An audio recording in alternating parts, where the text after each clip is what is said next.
Greetings, my friends. Today, I will share with you a tale from the heart of Africa, a tale of love, betrayal, and a truth buried deep in silence. This story is called, My Son Forced Me to Sell the Farm, but My Husband's Secret Changed Everything. It is not just a story, but a cry from a mother's soul, a story of the land that fed generations, of the bond between blood and soil, and of how greed can blind the heart of one's own child. Listen closely, for this tale carries the weight of tears and the wisdom of the ancestors. My name is Amina, and I was born in a small African village surrounded by golden fields and red earth. For as long as I can remember, my life was tied to the farm that belonged to my family. That land was not just soil, it was blood, memory, and the echo of my ancestors' footsteps. My husband, Kwame, and I spent our youth working that land. At sunrise, the air carried the songs of birds, and the smell of freshly tilled earth filled our lungs. We would plant maize, groundnuts, and cassava, and in the evenings, we sat by the fire, eating roasted yam, and laughing together. The farm was our pride, our shield against hunger, and our gift to the next generation. We had only one son, Kofi. When he was a child, he was the light of our eyes. He would run barefoot through the fields, his laughter louder than the drums during festivals. Often, he would sit by my side and say, "Mama, I will always take care of you when I grow older." His words were my comfort, and I believed them with all my heart. But the world changes, a child. When Kofi left for the city to study, I prayed each night that the wisdom of the village would stay in his heart. Yet, when he returned, he no longer looked at the farm with love. Instead, he saw it as a burden, a piece of soil too small for the life he now dreamed of. "Mama," he said one evening, his voice sharp, "what is the use of this farm? Look at the city. People build businesses, drive cars, and live in houses made of glass. We could sell this land and start a new life. We could be rich." His words struck me like a spear. I looked at him, this boy I had carried in my womb, and I felt fear rising in my chest. I whispered, "My son, money is dust. It comes and it goes. But this farm is our blood. Your father and I have poured our strength into this soil. Don't speak of selling it again."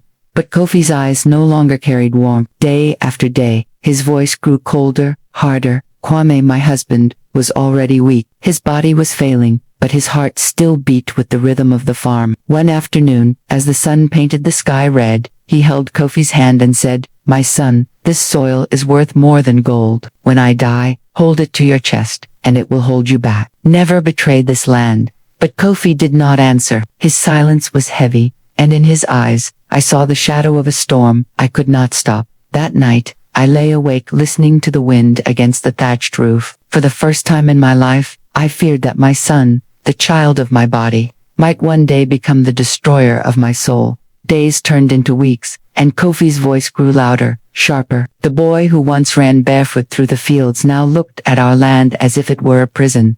One evening, as I sat grinding millet by the fire, Kofi stood before me, his face hard as stone. "Mama," he said, "I have spoken enough. This farm is nothing but sweat and hunger. If you truly love me, you will sign the papers and let it go. I want a life in the city. I want money, respect, power. Do you want me to waste away here in the dust?" I looked at him, my own flesh and blood, and tears stung my eyes. "My son, power is an illusion. Respect is not bought with money but earned with love. This land fed your father, me, and you. It gave you strength, and now you wish to throw it away like dry husks of maize." But Kofi slammed his fist against the wooden table. His voice thundered through the hut. "Mama, if you do not sell this land, I will leave you. I will walk away and never return. You will sit here with your dying husband and your empty farm, and you will have no son. Choose your soil or me." His words pierced my heart like a knife. My hands shook, the grinding stones slipped from my fingers, and I felt my breath falter. I had always feared poverty, but I had never feared my son. That night I did. I turned to my husband Kwame. He lay weak on his mat, his chest rising and falling with pain. His eyes were closed, but when I sat beside him and held his hand, he opened them just enough to whisper, "Do not let him take the farm." I wept quietly. "Kwame," I whispered, "he is our son. He says he will abandon me if I refuse. What am I to do? I cannot lose him." Kwame pressed my hand with the last of his strength. His eyes glistened with unshed tears, but he said nothing more. Only his silence remained, and in that silence, I felt a hidden truth. something he carried but had never spoken. The next morning, Kofi placed a bundle of papers before me. His eyes were cold, without a trace of the boy I once knew. Sign them, Mama, today, or I am gone. My body trembled. My heart screamed, no, but my hand, oh, my hand betrayed me. With tears streaming down my face, I picked up the pen. My fingers shook as I scrawled my name on the paper that sold away not just land, but my husband's sweat, my ancestors' blessings, and the dreams of my soul. When the buyers came with their tractors, tearing into the soil, I hid behind the reed matting of the hut. My chest heaved with silent sobs as the earth cracked and turned under the weight of machines. To others, it was just soil. To me, it was flesh, bone, and memory. I pressed my palms against my face and whispered, "Forgive me, Kwame, forgive me, ancestors. I have sold our blood." The day the farm was sold, the air itself felt different. The wind no longer carried the smell of fresh earth. It carried the dust of machines and the laughter of strangers who now claimed what was once ours. Kofi, my son, stood tall beside the buyers, his chest swelled with pride as if he had conquered something great. I watched him from the shadows of my doorway, my heart cracking with every smile that lit his face. That smile should have been mine, but now it belonged to the city, to greed, to dreams that had no roots in the soil. Within a week, Kofi packed his bags. He barely looked at me as he said, "Mama, this is for the best. You'll understand one day. I will send you money. Don't worry. Send me money." Could gold replace the sound of Kwame's laughter in the fields? Could coins bring back the memory of planting seasons with our neighbors? Of harvest festivals?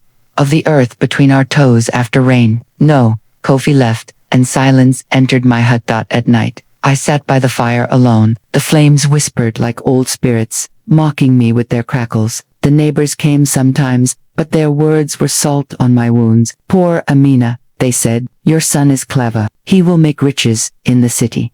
Others whispered behind my back, "She gave up the land of her ancestors. What kind of woman sells the soil that raised her?" Every word cut deeper than a blade. I wanted to scream. I did it for my son. I did it because I could not bear to lose him. But my throat only carried silence. And then there was Kwame. He grew weaker with each passing day. He no longer spoke much, but sometimes I caught him staring at the empty horizon where our fields once stretched. His eyes glistened with pain, but also with something else, something hidden, something unspoken. One night, as I placed a damp cloth on his forehead, he looked at me and whispered in a trembling voice, "Amina, the farm was not just ours. There is something you must know." But before he could finish, a cough shook his chest, his words drowned in the rattle of his failing lungs. I begged him, "Kwame, tell me, what must I know?" But he closed his eyes and drifted into a restless sleep. I sat there in the darkness, clutching his hand, my tears falling onto his skin. My heart pounded with fear and confusion. What secret was he carrying? Why did he wait until now? The farm was gone, my son was gone, and all I had left was a dying husband whose silence weighed heavier than any truth I had ever known. Amina is broken, abandoned by her son, and haunted by her husband's unfinished words. The farm is lost forever, or so it seems. But in the shadows of her despair lies a secret that will soon change everything. The night the rains returned, Kwame's breaths grew shallow. The thunder rolled over the village, and the roof of our hut trembled. I held his hand, whispering prayers, begging him not to leave me in this world alone.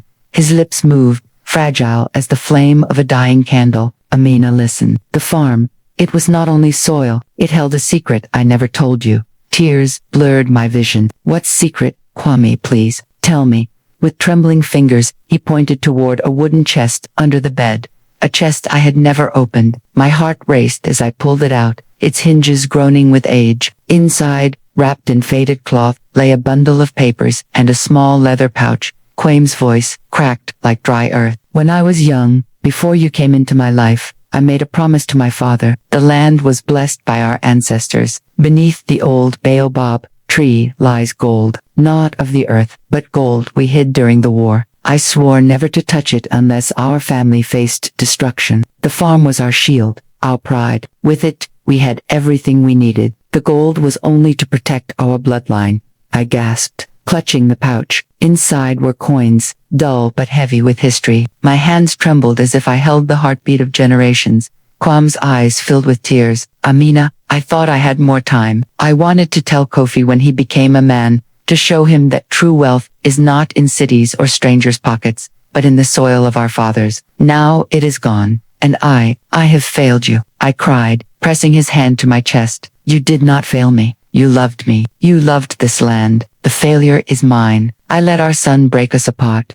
Quame's lips curved into a faint smile. Do not blame yourself. The truth will find him, one day. And with those words, his hand grew still in mine. His chest no longer rose. My world collapsed in silence. I wailed into the storm that night, my cries swallowed by the rain. The chest lay open, the coins gleaming dimly in the firelight. A cruel reminder that I had given away everything before knowing what we truly had.